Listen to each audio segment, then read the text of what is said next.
Gramps said that yes, as a matter of fact, he had a fat old beagle named Sadie. Gramps said, "And where does she sleep?"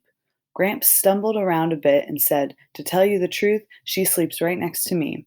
But if we was to get married, When you come to the door at night," Gramps said, "what does the dog do?" Gramps couldn't figure out what she was getting at, so he just told her the truth.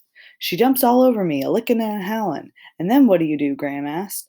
"Well, gosh," Gramps said. He did not like to admit it, but he said, "I take her in my lap and I pet her till she calms down, and then sometimes I sing her a song." "You're making me feel foolish," he said to Gram.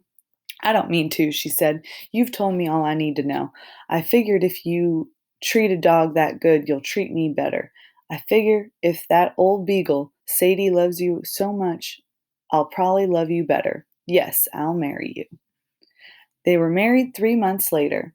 During that time between his proposal and their wedding day, Gramps and his father and brothers built a small house in the clearing behind the first meadow.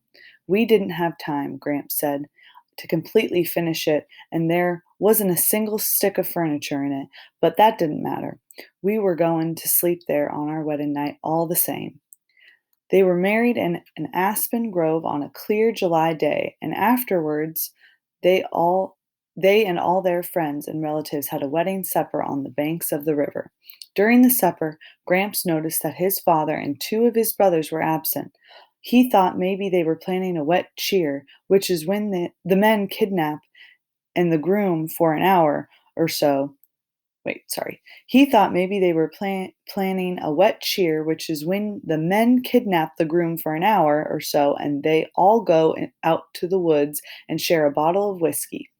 Before the end of the supper, his father and brothers come back, but they did not kidnap him for a wet cheer. Gramps was just as glad, he said, because he needed his wits about him that evening. After supper, Gramps picked up Gram in his arms and carried her across the meadow. Behind them, everyone was singing, "Oh, meet me in the tulips, when the tulips do bloom." This is what they always sing at weddings when the married couple leaves. It is supposed to be a joke, as if Gram and Gramps were going away by themselves and might not reappear until the following spring when the tulips were in bloom. Gramps carried Gram all the way across the meadow and through the trees and into the clearing where their little house stood. He carried her through the door and took one look around and started to cry. "In my life," Gram once told me, "I only saw your grandfather cry 5 times.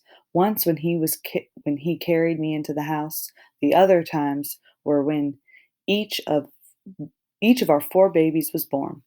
The reason Gramps cried when he carried Gram into the house was that there, in the center of the bedroom, stood his own parents' bed, the bed that Gramps and each of his brothers had been born in, the one his parents had always slept in. This was where his father and brothers had disappeared during the wedding supper. They had been moving the bed into Gram and Gramps' new house. At the foot of the bed, wiggling and slurping, was Sadie, Gramps' old beagle dog. Gramps always ends this story by saying that the bed has been around my whole entire life and I'm going to die in that bed, and then that bed will know everything there is to know about me.